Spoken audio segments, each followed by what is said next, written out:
Hey guys, it's your girl Denise, and Zeus Network blessed us yesterday with the drop of Baddies East and Joseline's Cabaret episode 9, which I'll be covering in this video. So if you want to stay tuned and watch my Baddies East season premiere review that I'll be dropping sometime tomorrow, please subscribe so you can get that notification. Now with the previews from last episode, I knew that this episode was going to be boring, but at least we got a new music video. Joseline is going a little bit overboard with the music videos this season. There was too many songs for any of them to really stick with us. But this one is called Manhattan. And as far as Manhattan goes, the song itself is boring. I think the chorus is the only good part when she says, I dropped your ass on your ass. But as far as the music video itself, I just feel like everybody, especially every struggle rapper, films themselves in the New York City subways. So I think for Joseline at this point in her career, it's a little low budget. And the VFX in this video is just so bad. It's giving IMVU avatars and it doesn't look good at all. So I feel like Joseline, delete the music video and then just try again. I'll forget this ever happened. Now, this episode opens up with like 5 seconds of Joseline purely beating up on Ballistic, being up on Zeus security. And this is really the only time we see Joseline in this episode. So you could have just cut this whole clip out. This episode is more focused on the girls that are still in the Long Island house and all of their personal drama, which I wasn't really interested in because I really don't care for like half of the cast already, mainly the newer girls. But the watch party is over and now they got to figure out what to do with themselves because they are boring as hell. And Miss Wet Wet is just drunk and loud. And then Precious starts taking her clothes off and starts dancing on Miss Wet Wet. Now, I'm not gonna get on Precious for her scars. Obviously, she's had a breast reduction and a BBL. But what I will get on her for is just that the thighs don't match. She got her butt done way too big. Now, at least they're not hard and they still jiggle. But I could really do without Precious taking her clothes off anymore. And then Egypt decides to get up and starts being weird, in my opinion, because she still hasn't apologized to Daisy. But of course, Daisy's looking really good. So Egypt goes and she grabs some singles and she's gonna try to throw it on Daisy or put it on Daisy. But Daisy is not having it. She feels like Egypt is being fake and owes her an apology, which she does. And Egypt was talking all that mess last episode about staying cordial with Daisy and just keeping it to business and working with her.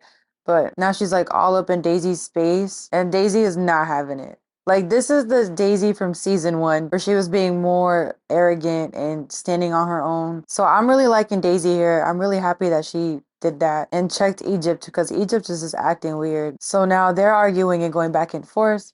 And then Miss Wet Wet decides to be a security guard, forgetting that she's small. And Egypt just shoves Wet Wet off of her so hard that I don't know how Wet Wet didn't just grab a bottle and just pop Egypt in her face. But Wet Wet is a good person and she's still trying to calm Egypt down even after the shove. And I just don't like how Egypt's first response to everything is always aggression and violence. Like, clearly she has a troubled past, as we're going to find out in the next scene. But it's like she keeps being violent and aggressive with the girls in the house who are just not her size and are not really hard hitters. Like, that's whack to me and that's just so weak. But Egypt starts retreating to her room and Wet Wet is following right behind her. Wet Wet is cheering Egypt on for staying calm and not throwing any punches. And because Wet Wet is drunk, the conversation somehow turns into both Wet Wet and Egypt having special needs children. And then it turns to Egypt comforting Wet Wet now. And then Miss Wet Wet, she starts to like that and she's starting to feel Egypt and starts flirting with Egypt. But Egypt is like, nah, she's not my type, number one. She stinks, her breath stinks, and she musty. Get it together, Wet Wet. But then going back to the girls that are still on the couch, I really don't like how they have all this energy for Daisy and trying to check Daisy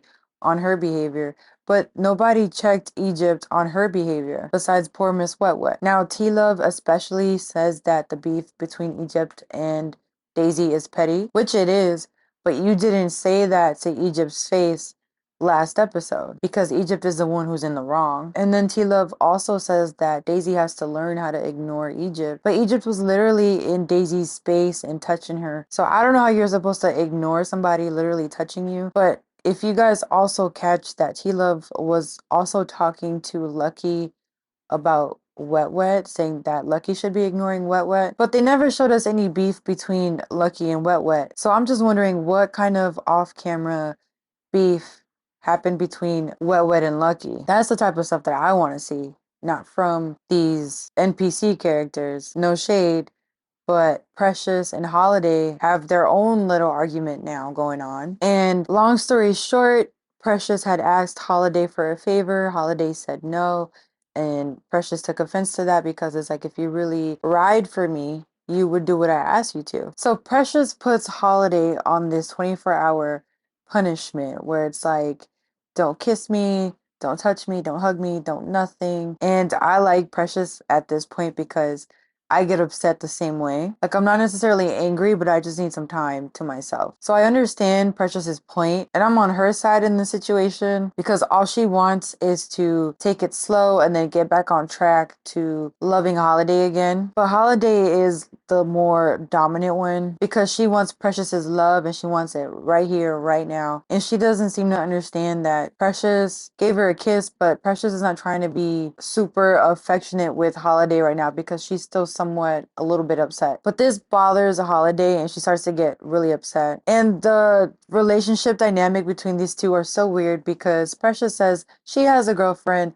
Holiday says that she has a boyfriend. So these two are not in a real relationship with each other, but they're acting like they are, and they're just getting as emotional as if that they were in a relationship. So it's clear that they still have love for each other, but obviously they don't belong together. But this is not really the love story that I care for, you know? So I'm definitely over it, and I feel like the scenes between Holiday and Precious arguing just dragged on for too long. And isn't it weird that Holiday now has a cup in her hand and that she's been drinking after she cried her eyes out last episode about her killing someone when she was drunk driving and that's why she doesn't drink? Like, do these girls just be lying for some camera time or for a storyline? Holiday does get very emotional when she drinks, though. Moving on to the girls in the hot tub, it's Spin, T-Love, Lucky, and Precious. And they're still talking about Precious and Holiday's relationship. But we also turn the camera to Spin because the girls feel like she is a lesbian on the DL, which Spin admits to being, but she doesn't want a relationship with a woman. She says that she's just focused on her kids, and that's that. She has been in a relationship before with a woman, but she doesn't want to do it again. Unless it's with Precious, it seems.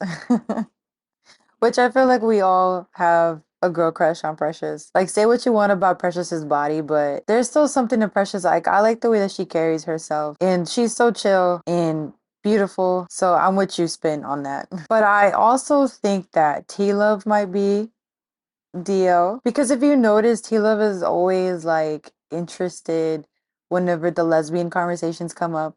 And I feel like she just be staring at Precious whenever Precious gets naked just a little too hard. So I see you, T-Love. You're not hiding from me. So while the girls are in the pool comforting Precious, Egypt and Holiday are back in Egypt's room, and Egypt confesses about her self-defense case against the father of her children, who was charging at her, and she feared for her life. So she grabbed a knife and she cut him in a main artery. Now, did you guys notice how she said that she was 14 years old when that man wanted her? So it's giving that she's been groomed, and this guy was probably a pedo. And then this whole incident went down when she was 19. And I hate these states that don't have any self-defense laws. Like New York City also doesn't have self-defense laws.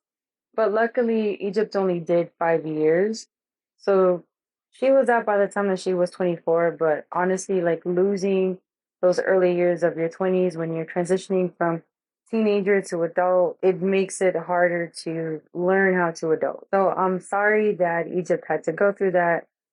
But it seems like that's where a lot of her aggression stems from. Now, for the previews, we have Joseline being freed from jail, and Ballistic is welcoming her with open arms after she just beat up on him.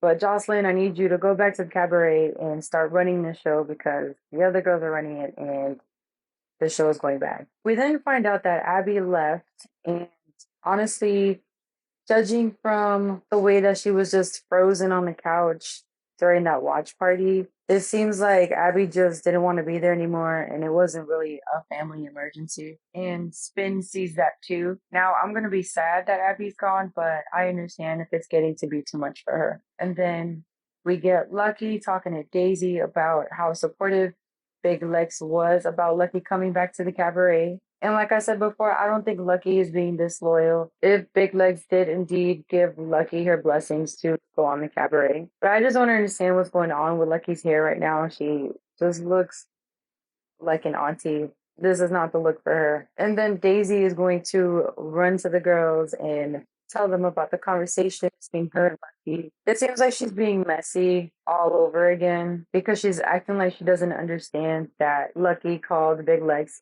like one of her best friends. So I hope this doesn't turn into another fight between Lucky and Daisy. And speaking of fights, we have Danny and Miss Natural getting into it over a room and who's the better dancer. And honestly, I'm already over this fight before it even began. So that's it for episode 9. I'll see you next week for episode 10. I will be releasing my Baddies review tomorrow. So subscribe to get notified when that comes out. And I will see you tomorrow. Bye.